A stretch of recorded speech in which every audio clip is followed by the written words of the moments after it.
Selamat sore Ibu, saya atas nama Yosinta Hartatiluhur, kelas Ekonomi 1A, Program Studi Pendidikan Ekonomi, Fakultas Keguruan dan Ilmu Pendidikan Universitas Nusa Cendana. Video ini dibuat dengan tujuan untuk memenuhi ujian akhir semester mata kuliah pengantar ilmu pendidikan. Manusia merupakan makhluk ciptaan Tuhan dengan segala kesempurnaannya, baik dalam cara berpikir maupun dalam mengendalikan dirinya.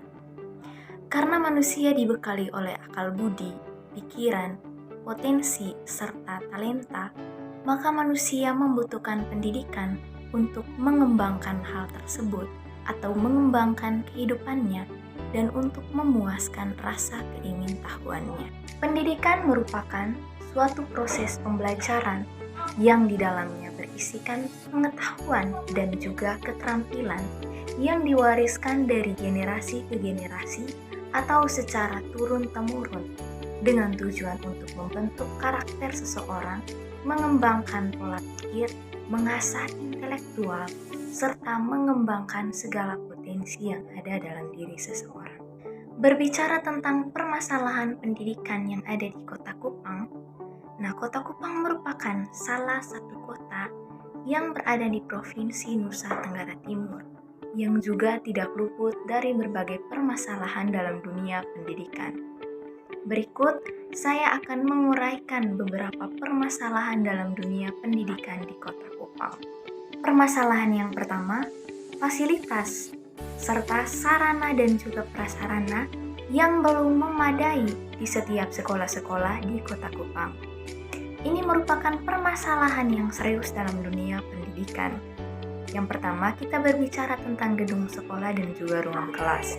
Masih banyak gedung sekolah dan juga ruang kelas yang dalam keadaan rusak dan juga darurat.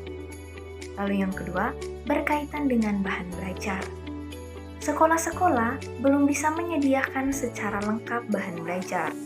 Di sini, siswa kekurangan bahan belajar. Tentunya untuk mengoptimalkan proses belajar, siswa membutuhkan bahan belajar seperti buku pelajaran, lembar latihan soal, dan lain sebagainya. Dan itu akan membantu aktivitas belajar siswa. Bukan hanya siswa, guru juga membutuhkan bahan belajar untuk mengajar, untuk berbagi dengan siswa, dan lain sebagainya. Lalu yang ketiga berkaitan dengan media-media teknologi dalam proses pembelajaran, di mana sekolah-sekolah juga belum bisa menyediakan secara lengkap media-media teknologi dalam proses pembelajaran. Bahkan ada sekolah yang tidak menyediakannya. Permasalahan yang kedua, guru yang tidak profesional dan kurang kreatif di setiap sekolah-sekolah di Kota Kupang.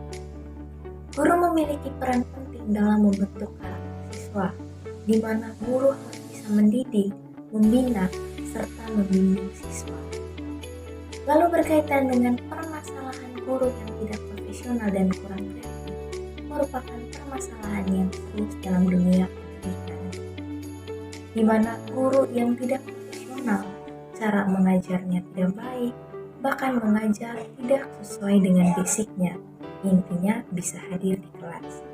Hal ini akan menyebabkan kemampuan dan keterampilan dasar siswa seperti matematika, baca, tulis, menghitung, dan juga bahasa kurang baik.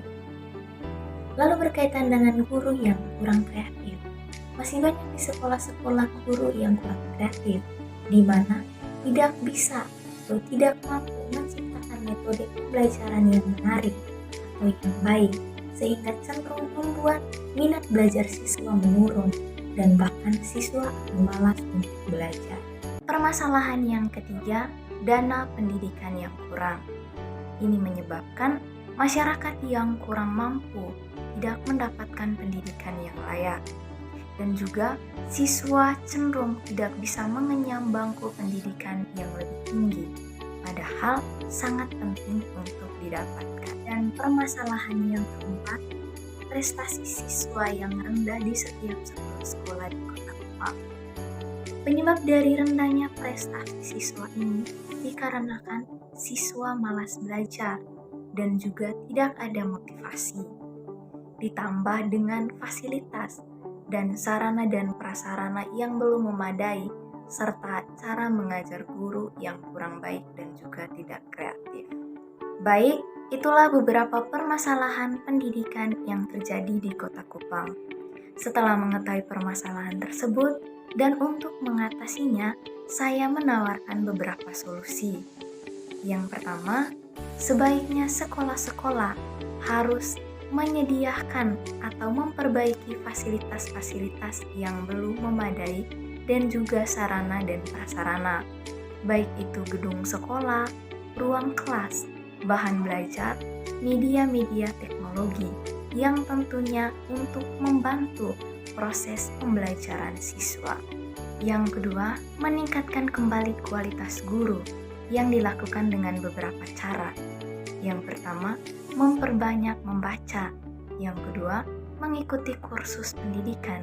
Yang ketiga, mengikuti kegiatan yang mendukung aktivitas belajar. Dan yang keempat, pembinaan dan juga pengembangan terhadap guru-guru. Yang ketiga, menyediakan dana pendidikan yang lebih.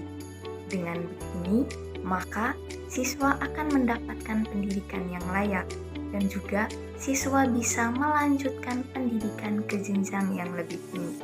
Yang keempat, meningkatkan prestasi siswa yang dilakukan dengan cara memberikan banyak motivasi kepada siswa, serta guru harus bisa menciptakan metode pembelajaran yang baik dan menarik, yang tentunya akan meningkatkan minat belajar siswa, sehingga siswa cenderung tidak malas untuk belajar.